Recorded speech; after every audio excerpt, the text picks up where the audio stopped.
Hola, seguimos con nuestra meta de leer todo el Nuevo Testamento en 6 meses y la lectura bíblica correspondiente a hoy se encuentra en Juan capítulo 17 y capítulo 18.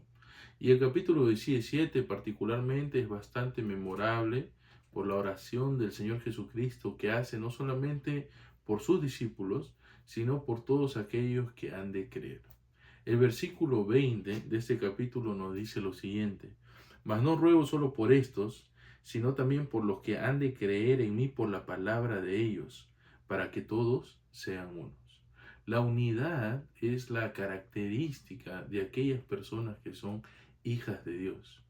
Ahora, esta unidad, nos dice, se va a llevar a cabo por medio de la palabra de sus discípulos, de los apóstoles, ¿no? Y recordemos que ya hemos mencionado que el fundamento de la iglesia, ¿no?, es la enseñanza de los apóstoles y los profetas, ¿no?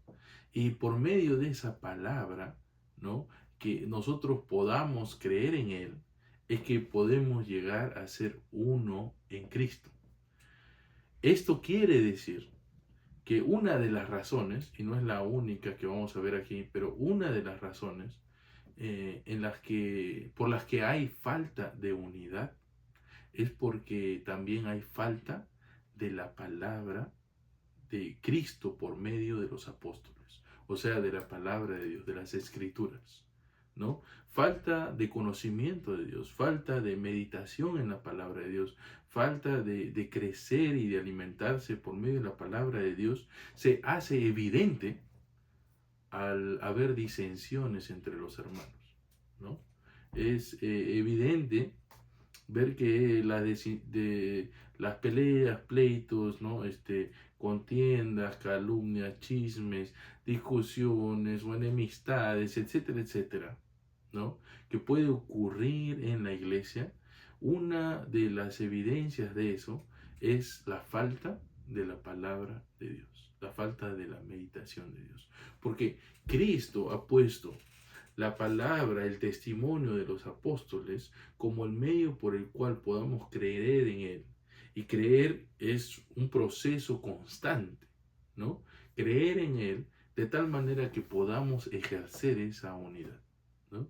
Ahora, no solamente nos dice eso, sino que continúa diciendo: como tú, oh Padre, estás en mí y yo en ti, que también ellos estén en nosotros, para que el mundo crea que tú me enviaste.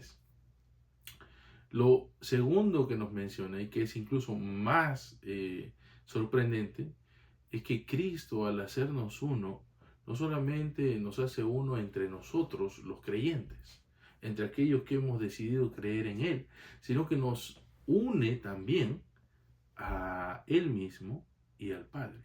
En esa relación divina que tiene la Trinidad, ¿no?, entre el Padre, el Hijo y el Espíritu Santo, esa relación divina, el Señor Jesucristo nos incluye a nosotros de alguna forma que nosotros tal vez no comprendemos, pero nos incluye en esa unión. Somos parte de esa unión divina de alguna manera cuando nosotros venimos a creer en Cristo. Por eso es que el Señor Jesucristo dice, ¿no? Como tú, oh Padre, estás en mí y yo en ti, que también ellos estén en nosotros. De la misma manera, en la misma relación, en la misma base de amor y afecto y unión, que ellos también estén en nosotros. Y dice, para que el mundo crea que tú me enviaste, ¿no? Y podemos también decir que la falta del impacto que tiene el creyente o los creyentes o la iglesia en el mundo, la falta de ese impacto muchas veces se debe a la falta de mostrar esta unidad, a la falta de una verdadera fe puesta en Cristo, a la falta de alimentarse de la palabra de Dios por medio de lo dado por los apóstoles y los profetas.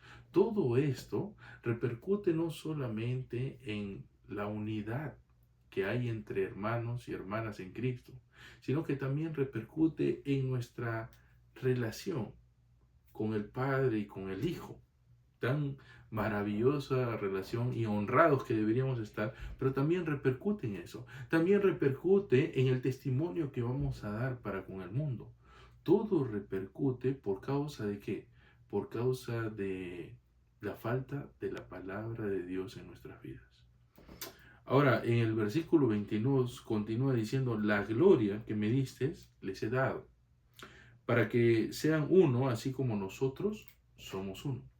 Esta gloria que viene por medio de la palabra de Dios, ¿no? Por medio de oír la palabra de Dios, pero oír con oídos espirituales, ¿no? Porque aquel que tiene oídos pero no oye, ojos pero no ven, ¿no? O corazón pero endurecido, entonces no puede realmente recibir esta gloria por medio de la palabra de Dios. Esta, esta, esta gloria que recibimos, ¿no? Que no solamente es cognitivo, sino que llega al corazón, a transformar el corazón. Dice que nos ha sido dado, ¿no? La que ha recibido, la gloria que ha recibido Cristo del Padre, esa misma de alguna manera nos la ha dado a nosotros.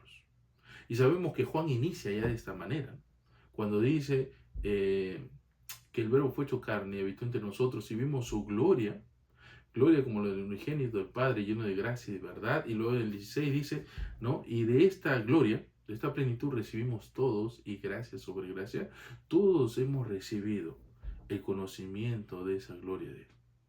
Ahora, la recibiremos de una mayor magnitud y de una manera perfecta cuando seamos glorificados, pero ya hemos recibido de Él. Y confiamos que ya en Cristo las hemos recibido todas. De alguna manera, en Cristo ya tenemos asegurada toda bendición espiritual.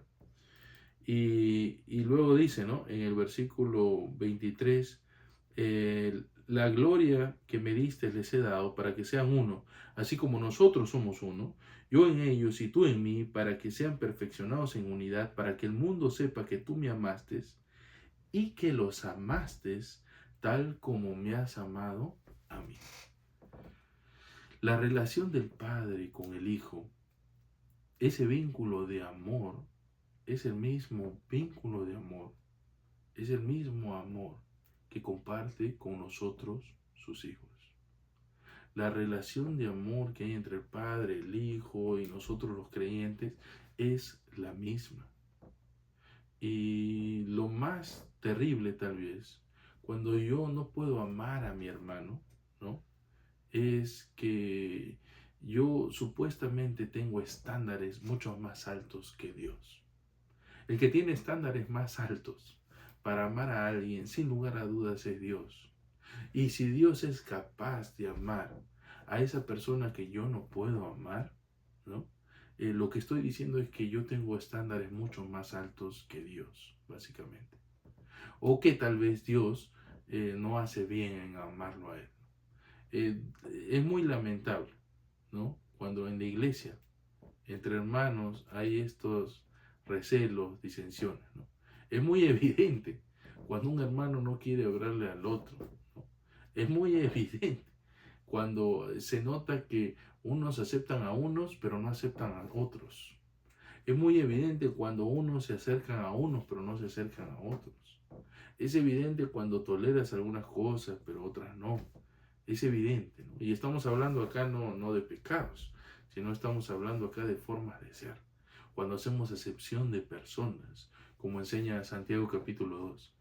Pero el amor de Cristo y la forma en la que no solamente Él, sino su Padre, ¿no? El Padre nos ama a nosotros, es de la misma manera como la divinidad se ama a sí misma. Y nos enseña Cristo a que nosotros creamos en Él por medio de la palabra, que profundicemos más en la palabra para poder creer más en Él, para conocerlo más a Él, para recibir más de esa gloria que Él está dispuesta a compartir con nosotros, para que nosotros de esta manera podamos no solamente ser uno entre nosotros, no solamente ser uno con Cristo y el Padre, sino también poder impactar al mundo y que ellos crean y puedan ver también la gloria del Padre que ahora nosotros vemos. Que Dios te bendiga y te animo a que siempre puedas mostrar ese amor de Cristo unos con otros. Que si ese amor es lo que falta en tu iglesia, que tú seas quien modele ese amor. De repente Dios te ha puesto ahí para que tú modeles ese amor para con los demás. Si tal vez nadie lo ejerce, que seas tú quien empiece a ejercerlo. Que Dios te bendiga una vez más, que tengas un buen día y nos vemos el día de mañana.